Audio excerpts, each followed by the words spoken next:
Fighting underground is an organized army's worst nightmare. As Israel's forces press into Gaza, the many kilometers of tunnels dug by Hamas nullify many of the natural advantages that they would get above ground. And right away, this comes down to three very basic things: light, space, and air.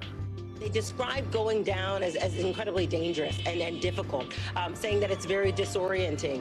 They describe it as feeling like you're underwater.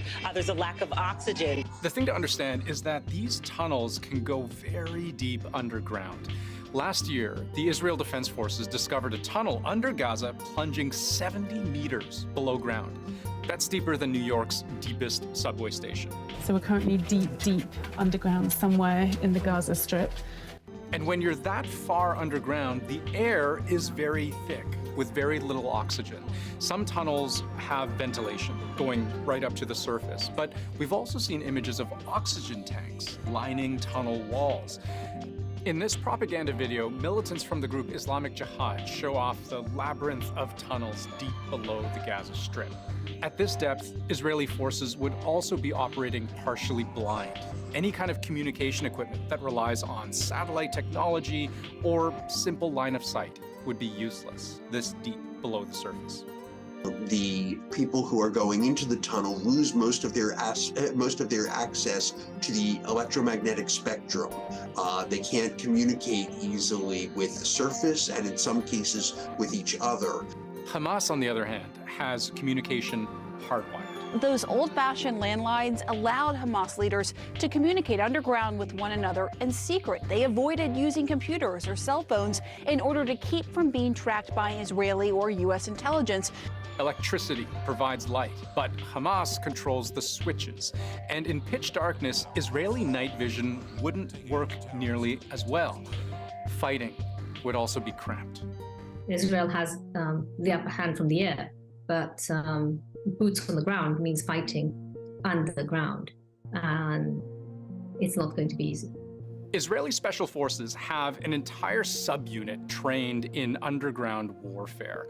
How to find, enter, clear, and destroy Hamas tunnels. According to multiple reports, Israel has been experimenting with at least half a dozen pieces of anti-tunnel technology, including, apparently, tiny monster truck-like robots that can go in first to map what's ahead. You can also use uncrewed aerial vehicles where space permits, that you can let them fly in and try to navigate.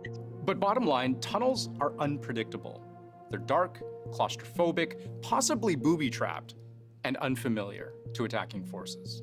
They are also vast. The Israeli army published this map in 2014, which we can't verify tunnel for tunnel, but it is a literal labyrinth stretching hundreds of kilometers, according to Hamas. And the maze under northern Gaza, where Israeli forces have begun moving in, is believed to be the most extensive part of the network, with long, zigzagging passages. Think of the Gaza Strip as one layer for the civilians and then another layer for Hamas. And what we're doing now is that we are trying to get to that second layer. A city below the city. They've diverted much of the aid that they've received from the EU, the US, Qatar, and others, which instead of building civilian infrastructure, they've been focused on this. For decades, this underground network has been used to smuggle goods in from Egypt. Back in 2007, the same year Hamas took control, CBC joined a pair of weapons dealers as they smuggled arms across the Gaza-Egypt border. Since then, the tunnel network has gotten much bigger and much more sophisticated. Let's look again at this map. When we showed it to you a moment ago, it was to show you how maze-like it is. But now, think of it like a network of veins and arteries carrying food, water, supplies, people, munitions, and weapons. Not pictured, the tunnels stretching south into Egypt. And there are many, many ways in and out.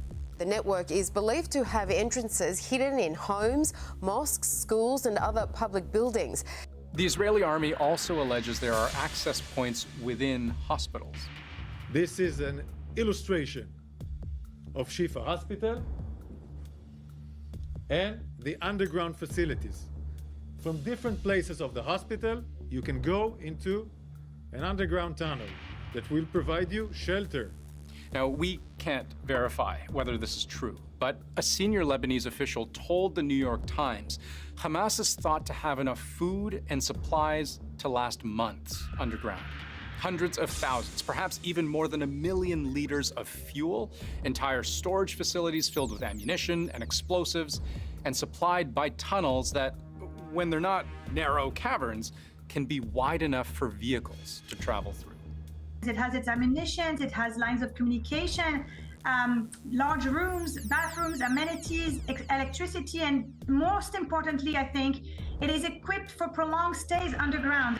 Over time, Hamas's ability to manufacture its own weapons has only increased. And consider, since the war began, and the most recent Israeli blockade of Gaza as well, restricting aid, fuel, water, and electricity, nothing goes in, Hamas has fired hundreds of rockets across the border. Long-range rockets stored on wall brackets can be rushed forward to be fired towards Tel Aviv and other cities from hidden gun pits connected directly to the tunnels. Their ability to fight and expend fuel, supplies, very much continues. Ariel Bernstein is a former Israeli soldier. Fought in 2014 in Gaza, knows what it's like to fight where the enemy has the advantage. He told the Associated Press, "It was like I was fighting ghosts. You don't see them." Defensively, Hamas will use tunnels to hide from attacking soldiers, allowing them to move freely between a series of fighting positions, even as missiles rain down on them from above. Offensively, Hamas can pop up where and when they want. They feel safe inside the tunnels, and they can emerge from the tunnels out and attack our forces anywhere. But once the IDF goes to a point, you have no idea if that tunnel pops up behind them. So you now have a 360-degree fight, not just to what's in front of you, to left and right. You now have to watch what's going on behind you all the time. It is a true three-dimensional fight. Now, Israel and the US have tried to map the network using magnetic, acoustic, thermal imaging, but it's tricky work. Tunnels lend many of the same advantages that submarines do.